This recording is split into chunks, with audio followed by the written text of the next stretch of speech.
Hey, what's up guys, and welcome back to another video on the channel. Today we are going to be doing a tier list video. We haven't done one of these tier lists. I did do a rank Real Madrid players for last season tier list about a week ago. So if you guys haven't already, go and check it out. I'll probably leave a link at the top of your screen. I do it every year after the season ends, as I'm a Real Madrid fan. If you guys haven't already clocked onto that, but last month we did two other tier list videos. I believe it was ranking each club's best Premier League player, and also ranking each player, ranking one player who should leave every Premier League club, if I'm not mistaken. But today, with the transfer window having been open for a while now, and with lots of deals having been done, I'm going to be ranking each Premier League club, including the new promoter clubs, and their transfer window so far. Now, I'm recording on July the 16th, on a Sunday. This video will probably come out on July 17th, Monday. So just beware, okay? If more deals happen. But let's go through the rank. Top tier, it's wow. Second tier, it's great. Middle tier is decent. Below average, it's needs more. And the bottom is what are you doing?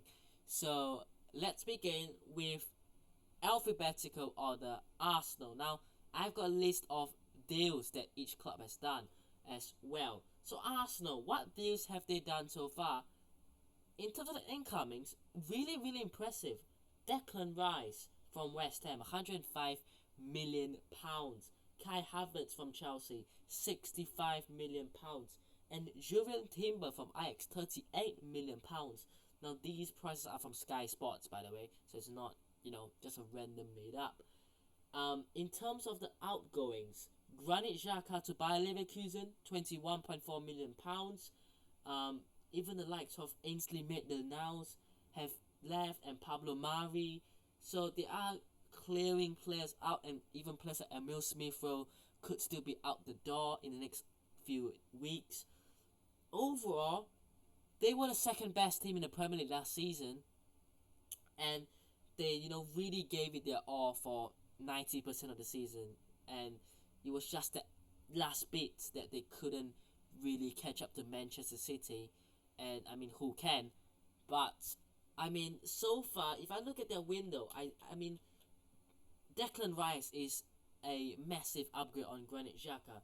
Kai Havertz provides more depth in their attacking areas, and Timber provides competition and depth as well at right back and centre back. Overall, I'm gonna put them in wow. I think they really have had the summer that they wanted to have, and it's not even like they're done. I think that if there's opportunity to maybe add an extra one or two more players, why not? But obviously that would mean selling some players as well.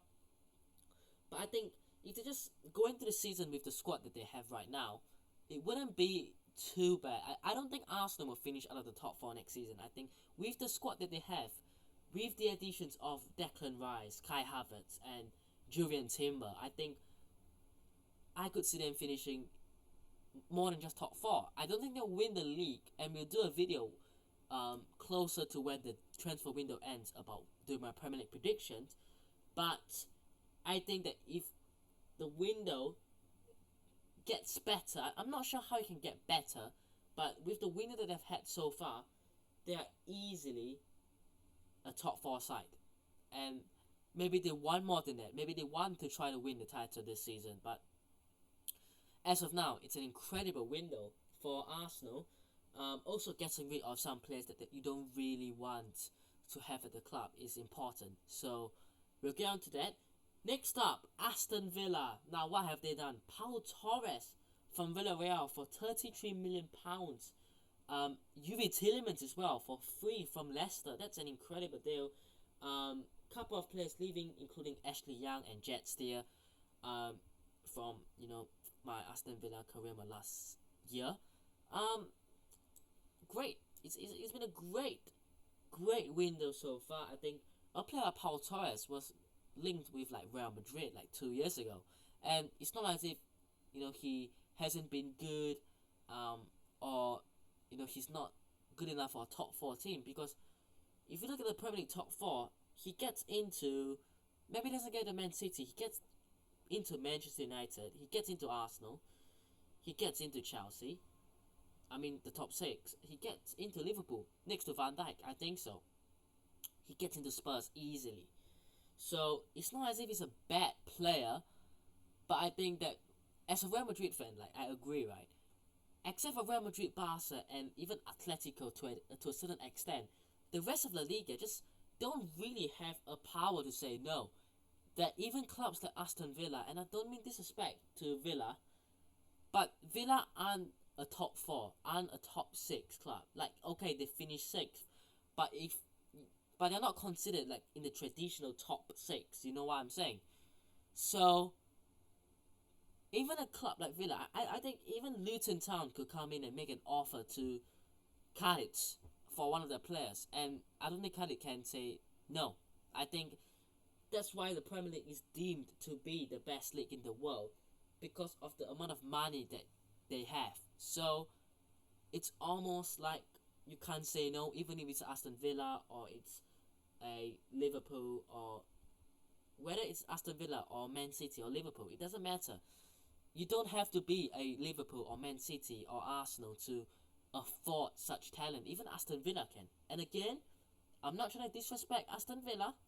I'm just saying, I'm excited to watch Paul Torres and Yuri Tillemans under Unai Emery and his Aston Villa side.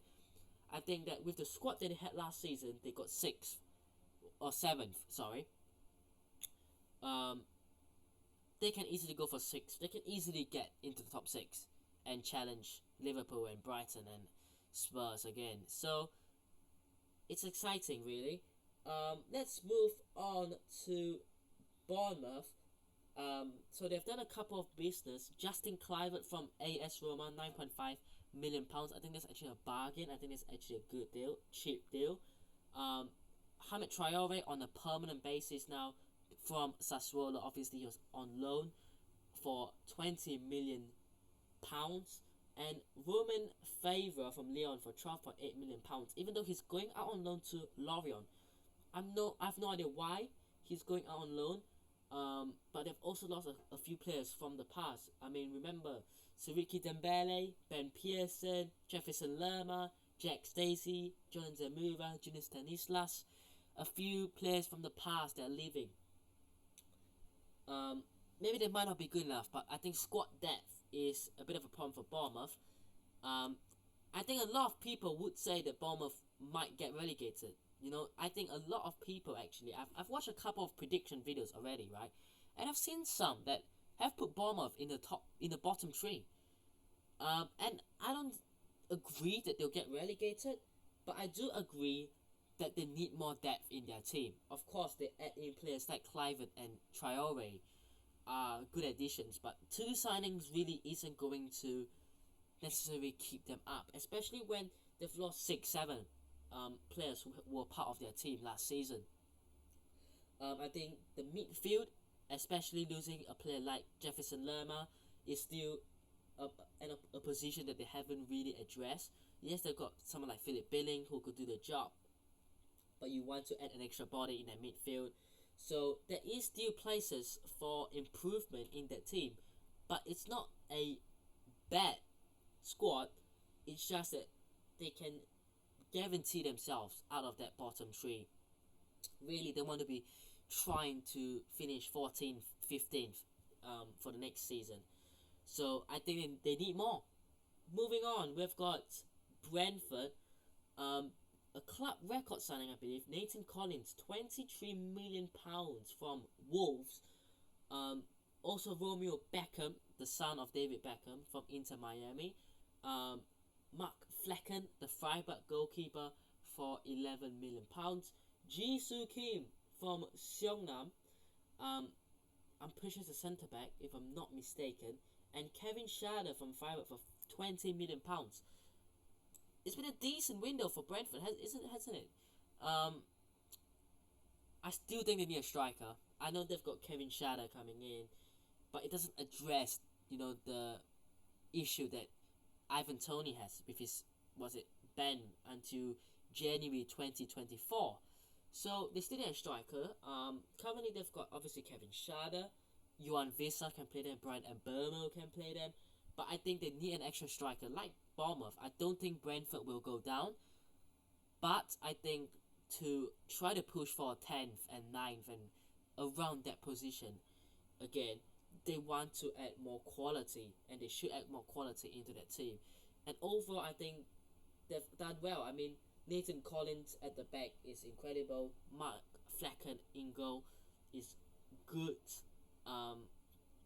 Kevin Schade, a young player up top, is good, but they can do better, especially up top. So let's just see if they do more business. Of course, in terms of the outgoings, Simon Ghoddos, Pontus Jansson going to Malmo on a free, Tarek Fosu released. So a few players leaving as well. But yeah, I think Brentford can do better. Next up, Brighton. They've brought in Bart Verbruggen, a goalkeeper from Anderlecht, for I believe £16 million. The Hood from Dortmund on a free, and João Pedro from Watford, and James Milner on a free. However, Alexis McAllister leaving for just £35 million, and at the time of recording, Moises Caicedo hasn't left, but I assume and I expect Moises Caicedo to be the next one out the door as well. So with McAllister and potentially now Caicedo leaving, I don't think the Hood and Milner is enough.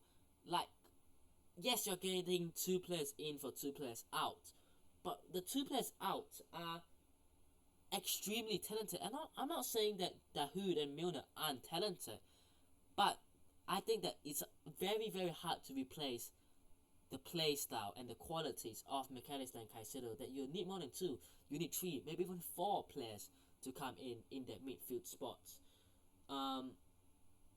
So yeah, I mean the real big outgoings has been McAllister and potentially now Caicedo. Overall, I do reckon that Brighton need more to really try to push for back-to-back European football, whether that's the Europa League again. They want to be where they are next season. Right now, like next season, they want to be in the top 6 again, right? And I just think that if they fail to properly replace McAllister and Caicedo, that Brighton will finish probably 8th, 9th, or even 10th. So they need to do more than what they're doing. They need more in their midfield. I think João Pedro is an incredible addition in their attack. I think Verbruggen provides competition with Robert Sanchez, who could leave, and Jason Steele. Dahoud is a great signing for free. James Milner, the leadership he offers. But if you're talking about qualities on the pitch, they can definitely do more than they're doing right now. So for me, they need more, but it doesn't mean that they're doing badly. Next up, we've got which guy we got next? We've got Burnley, if I'm not mistaken. Now Burnley have brought in a couple of players. Jordan Bayer from Gladbach, Obafemi from Swansea, Darrell O'Shea from West Brom, as well. A couple of players have left, like Ashley Barnes. Look, they're even rumored to be looking at more players. They've also brought in James Trafford, if I'm not mistaken, as well. That isn't here in their incomings. I'm not sure why. I feel like Burnley are in need more, but would it be harsh to put them here? I'm gonna say Burnley definitely need more. Like, they definitely need more. I mean, I'm not convinced. Like, with their squad for the Premier League. Now, you could say that this squad excelled in the Championship, but as much as the Championship is a tough league to play in, the Premier League is a different level because the teams in the Premier League are just different breed. They're a different breed of animals. So, look, they've made a couple of good signings. You know, Jordan Bayer, Obafemi will be good additions.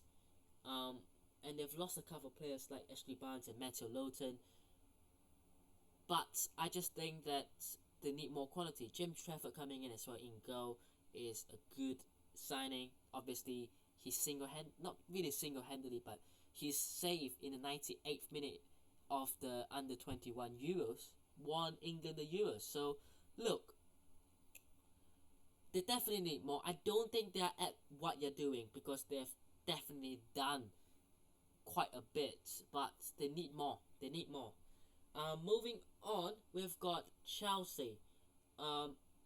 So far they've done Nicholas Jackson from Villarreal, £30 million, and Kunku from Leipzig, £52 million.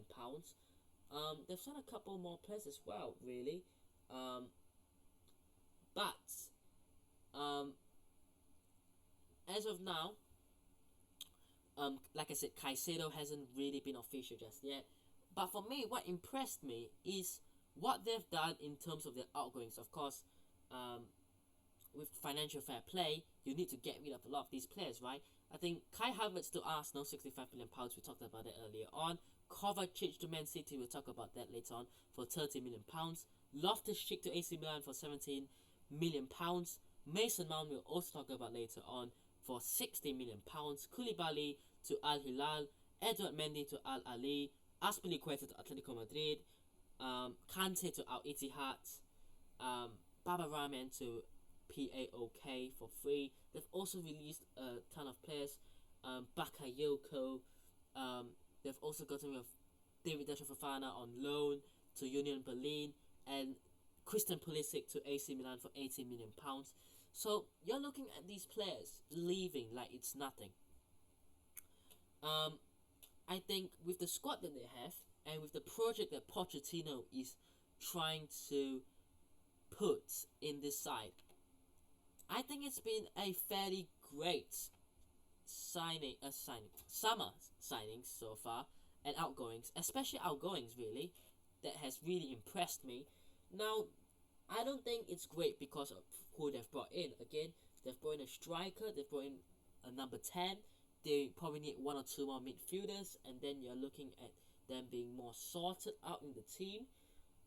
But going and getting rid of 4, 5, 6, 7, 8, 9, 10, about 11 top players from the first team, to get rid of one full squad of players so far is something that it's just like playing FIFA, right? And when you reload your squad for the new season, you've got like 40 players and you want 30, so you just go and transfer these 10 players and you slowly but surely get rid of all 10. That satisfying feeling is, you won't understand unless you have done it. Like, you've played FIFA and you've done it and you've experienced it. So for me, I feel satisfied. I mean, I'm not a Chelsea fan, but if I was a Chelsea fan, I'll be satisfied with the outgoings. And just be patient with players like Caicedo and even Gabi Veiga coming in. Let's see on that one. Next up, Crystal Palace. Jefferson Lerma coming in from Bournemouth for free. They've lost Jack Butland to Rangers for free.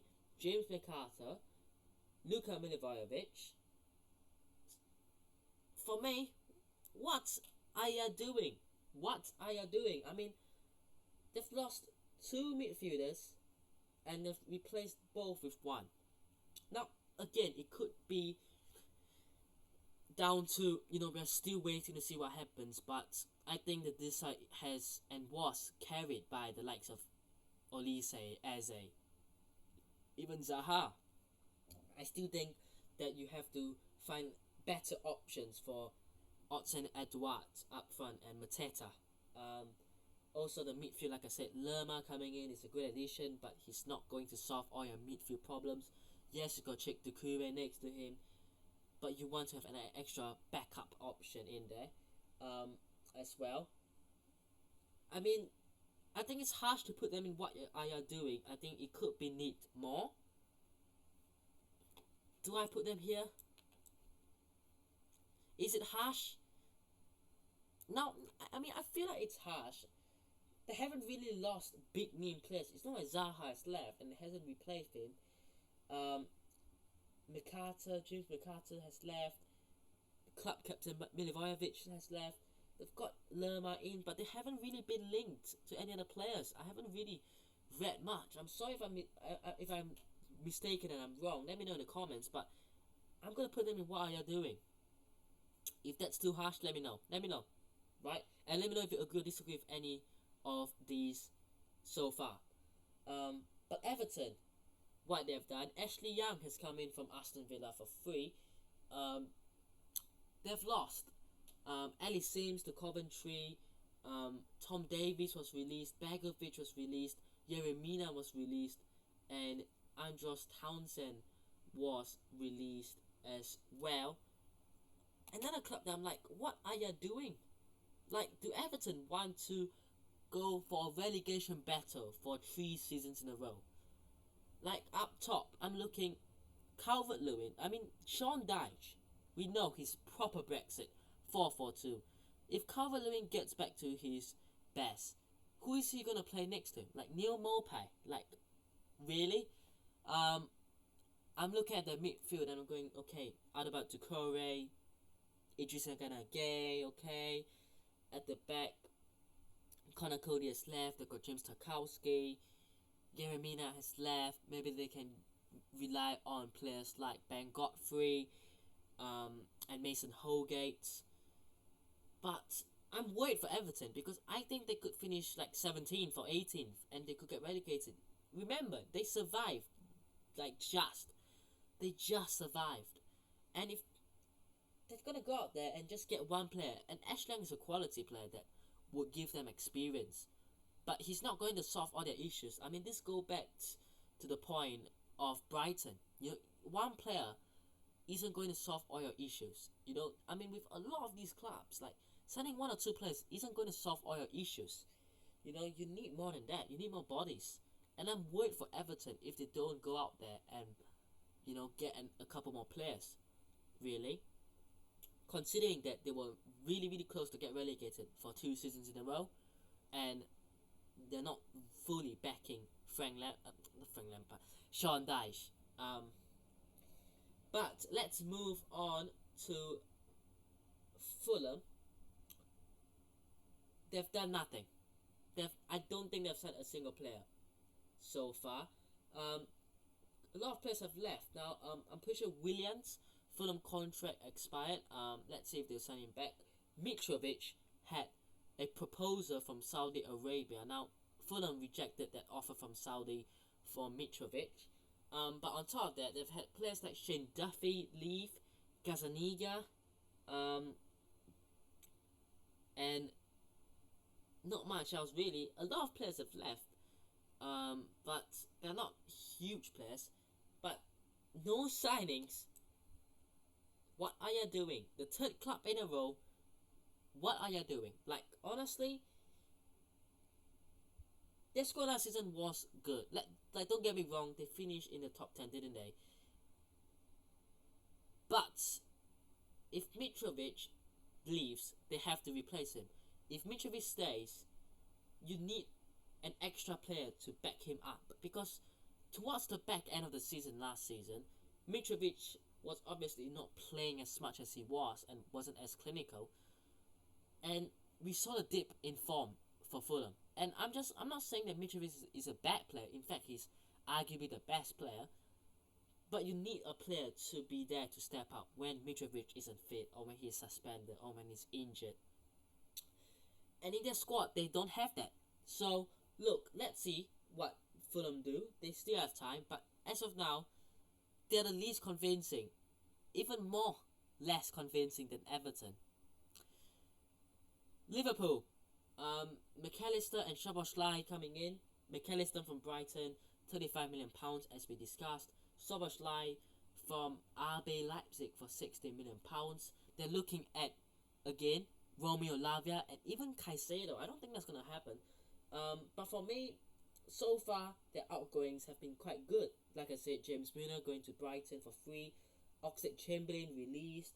Fabio Carvalho going to RB Leipzig on loan. And even Fabinho could now be going to Saudi. Jordan Henderson could be going to Saudi. They're really, really, really freshening up things. Now the Szoboszlai signing really caught me off guard. I didn't expect that. I really didn't. Look, I think Liverpool have had a great window so far. But my big issue, is the defensive midfielder position. Yes, they've brought in two midfielders, McAllister and Szoboszlai, but they're not defensive midfielders, they're attacking midfielders.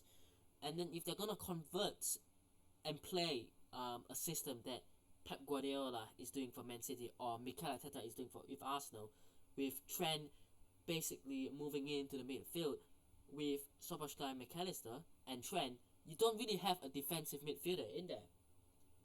So I'm looking at it going, get Romeo Lavia in quick. Apparently Southampton won about £50 million. I think it's a reasonable deal, considering that they have got a buyback clause next summer from Man City for like £40 million, isn't it? So look, go and get Lavia, and I think that midfield is looking more balanced. As of now, they've got McAllister, they've got Szoboszlai, they've got Trent. Even Naby Keita left for Werder Bremen. Henderson's leaving. James Milner's left. Oxlade-Chamberlain's left. They need a defensive midfielder in there to make it a wow, really. Attack and defense for Liverpool, absolutely fine. Just a defensive midfielder for me. Moving on, we have got Luton Town. They've brought in Tahith Chong from Birmingham for £4 million and Matt Anderson from Barnsley. Luton Town definitely need more. Tahith Chong did alright for Birmingham City last year, didn't he? He's a good player, and he gives them quality, he gives them depth, but I think they need more to survive. I'm not sure how they're really going to survive this season, really. So let's say Luton Town definitely need to do more in the market, but do they have the budget for it? Let's see. I don't think so, but that's the problem with promoter clubs. If they want to challenge, they don't really have the budget. Again, their stadium is small. I mean, it's funny because everyone's making this meme and have been making this meme about, going through someone's backyard and going to their stadium, of course. But in terms of the players themselves, they need more.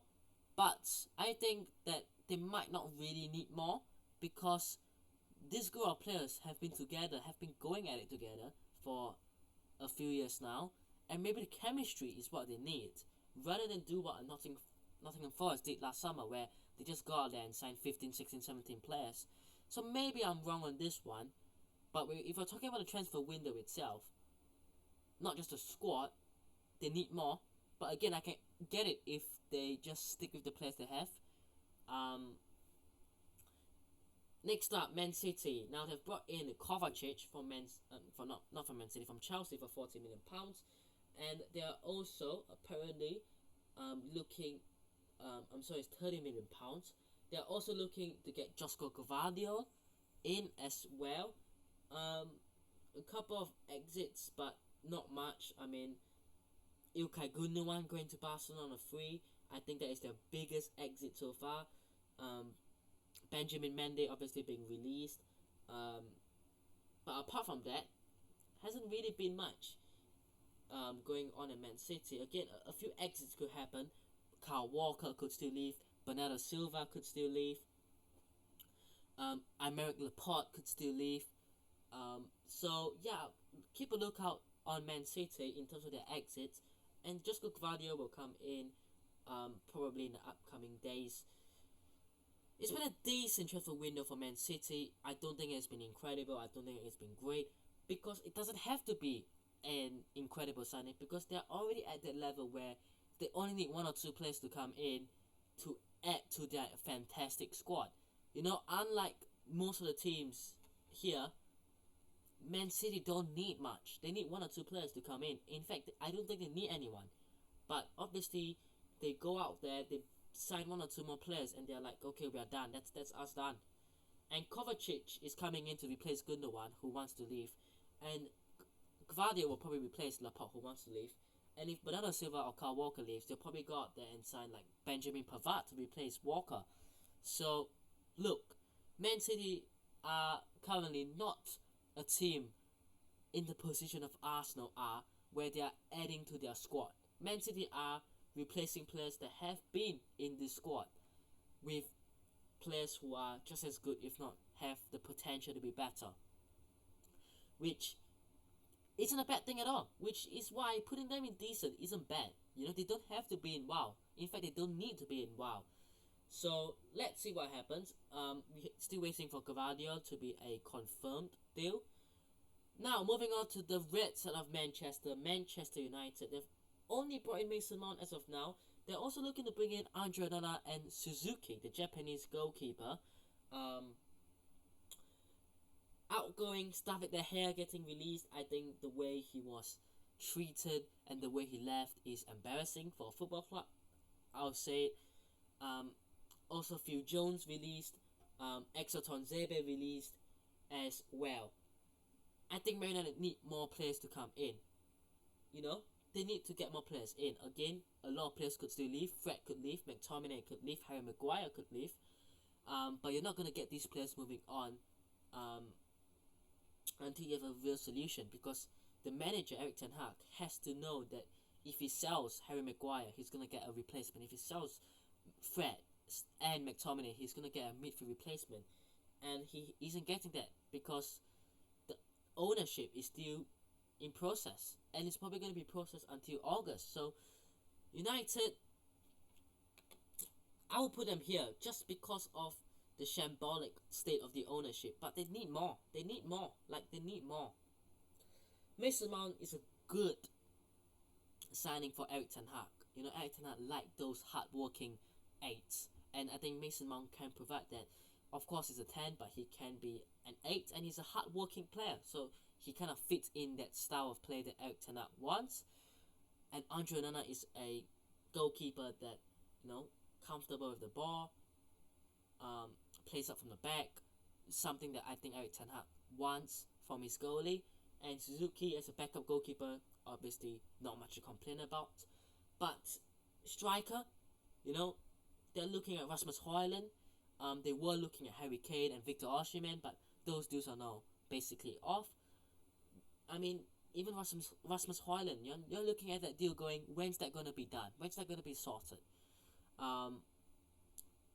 So let's see what happens with Man United, but they need more, definitely. Next up, Newcastle United. Sandro Tonali, the big deal, £55 million. And Yankuba Minte from Odense as well, a young player coming in. But they've also gotten rid of Chris Wood to Forest. Kieran Clark has been released as well, along with Matty Longstaff. Decent, really decent. Again, they could still add to it. Ashley Barnes, not Ashley Barnes, sorry, I get mixed up. We were talking about Ashley Barnes, that's why. Harvey Barnes, I beg your pardon, is apparently now rumoured to join Newcastle United. A pretty good player. Potentially could replace Allan Saint-Maximin. I think up top they're looking alright. Midfield, maybe they could get one more body in. Defensively, maybe another centre back coming in. Who were they reported to get at the back? I can't remember. They were linked with a centre back, but I can't remember who it is now.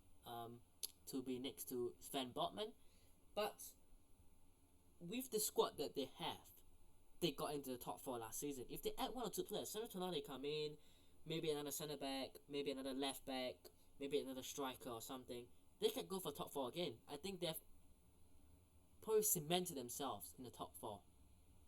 So let's see. Newcastle United for me has had a decent transfer window, really. Next up, Nottingham Forest. They've gotten in Manny Knockett from Man United and Chris Wood from Newcastle United. Tons of players leaving. I mean, Andre Ayew was released. Cafu went to Rotterdam United. Not that Cafu. Jesse Lingard was released. Jack Colback was released. Yeah, a lot of players were released for Nottingham Forest. Will they get relegated? I'm not so sure. Again, they've got a lot of players anyway, so I don't think they're in trouble. I don't think they need more. Decent? Is it fair to say that Nottingham Forest have had a decent window? Because realistically, their squad is so big that they don't really need more signings. Lingard's gone. Is that a problem for me? It's not a big problem. It's a problem for sure. And even the players that have left aren't really Premier League quality players. They've brought in Chris Wood, probably gonna get them a few goals here and there. Not too much of a problem for me. Really. Sheffield United next. They've brought in one player, Enis Ben Slimane from Brøndby. They've gotten rid of a lot of players. Billy Sharp was released. Jack O'Connell was released. I mean, I'm kind of worried with their squad, really. I'm worried with their squad. I mean, yeah, they can definitely do better, but that squad, quality-wise, it's quite questionable, isn't it? It's quite questionable. Yeah. Moving on, we've got Spurs. Kulusevski official for £25 million. James Maddison is through the door for £40 million. Vicario from Empoli for £17 million. Solomon from Shakhtar for free. They've gotten rid of Harry Winks to Leicester for £10 million. And Lucas Moura was released. Great. What else can I say? It's been a great window. Kulusevski 2 seasons ago at least, was a vital part of their attack with Son and Kane. So he's a great player. Maddison is that playmaker that they are lacking in their team. Great. Vicario, a brand new goalkeeper, a younger option. Great. Solomon, a backup option to Son or Kulusevski. Great. And Harry Winks isn't good enough. Getting him gone. Great. Lucas Moura has been past it, really. Great. Even Hugo Lloris could leave.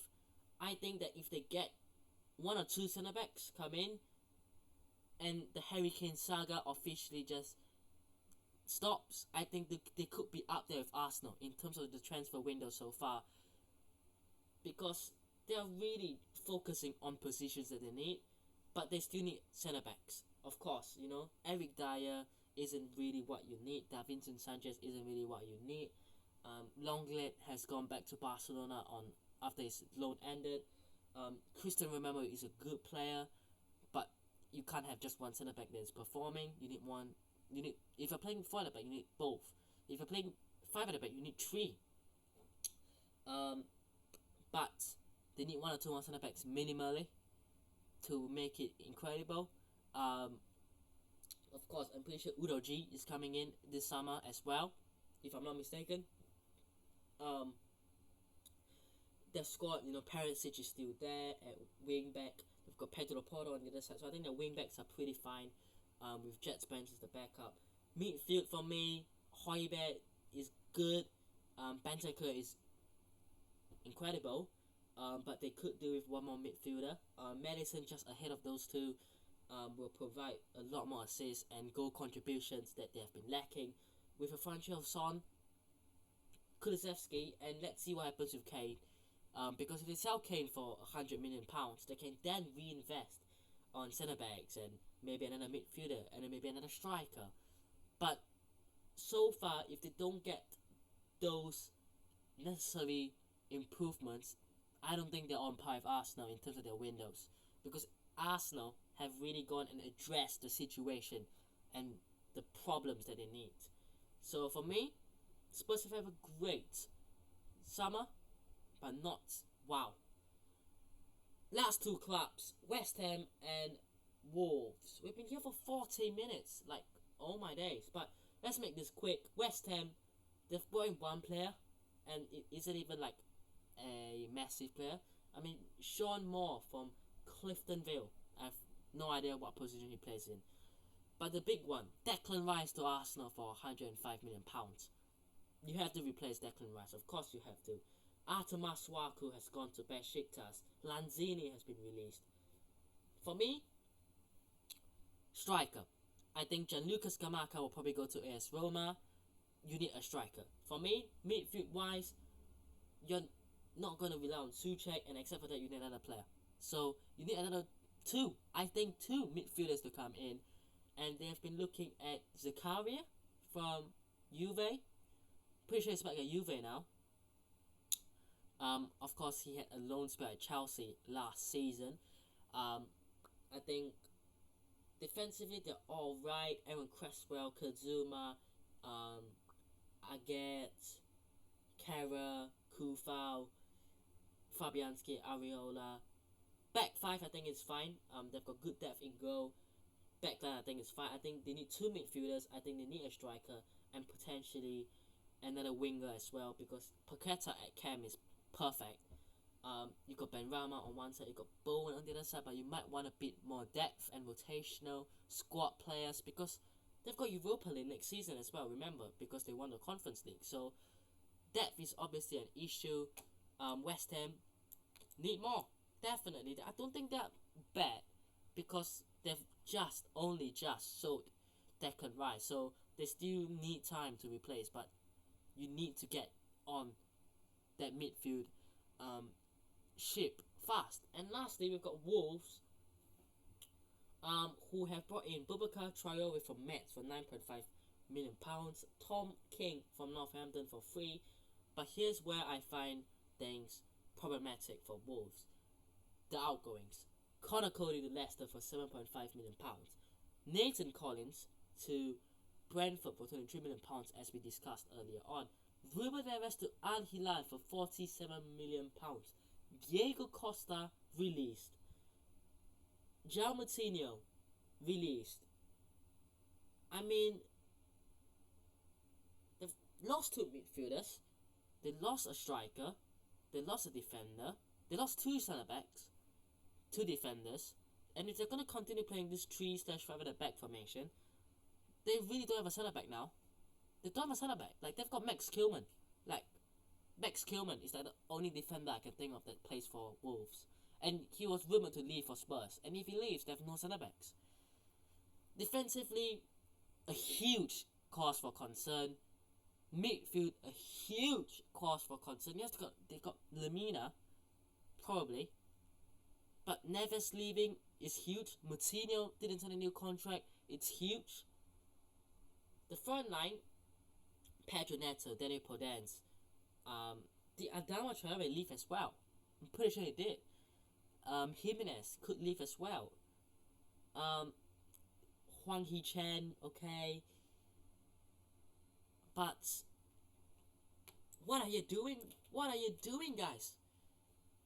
So, yeah, a huge cause for concern. In fact, if I rank this, right, I wouldn't be so concerned with Crystal Palace. I'm not overly concerned about Fulham. I think I'm most concerned for Wolves, and then Sheffield United, and then Everton, and then Fulham, and then Palace. Wolves are the most concerning team so far, because they've lost everyone. Like, two centre backs, two midfielders, two attackers. Like, they've lost everyone. Like, everyone's leaving Wolves. I mean, wow. But that is my tier list. I think Arsenal are realistically the only team so far that have, for me, personally, done a wow, right? For me, Villa, Chelsea, Liverpool and Spurs have had great windows. Like I said, in their own ways, I think Villa have signed players that would improve them and take them to the next level. Chelsea have sold a lot of players that they were planning to get rid of. Liverpool have bought great, but they still need a defensive midfielder, and same goes with Spurs. They've bought great, but they still need defenders and another midfielder and another striker if Kane leaves. As for decent, Brentford, they could do better.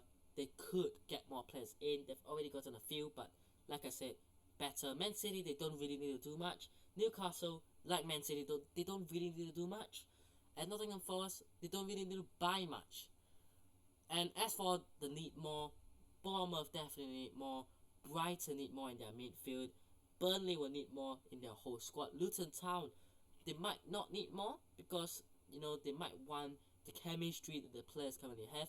Man United need more, especially up top. And West Ham need more in their midfield and up top, and maybe on the wings. And lastly, Crystal Palace, what are you doing? Fulham, what are you doing? Everton, what are you doing? Sheffield United, what are you doing? And Wolves, what are you doing, guys? But that is it from me for today. My throat is pain. I've been talking for like 40 minutes, but I hope you guys have enjoyed today's video. Let me know if you guys want to see more of these. When the transfer window ends, I will definitely do a review of the window. I will also do a Premier League predictions video in the upcoming week, so keep a lookout for that. But I hope you guys have enjoyed today's video. Hit the like button if you did, subscribe to the channel if on already. Let me know what other ideas you want me to do, and I'll see you guys in the next one. Peace.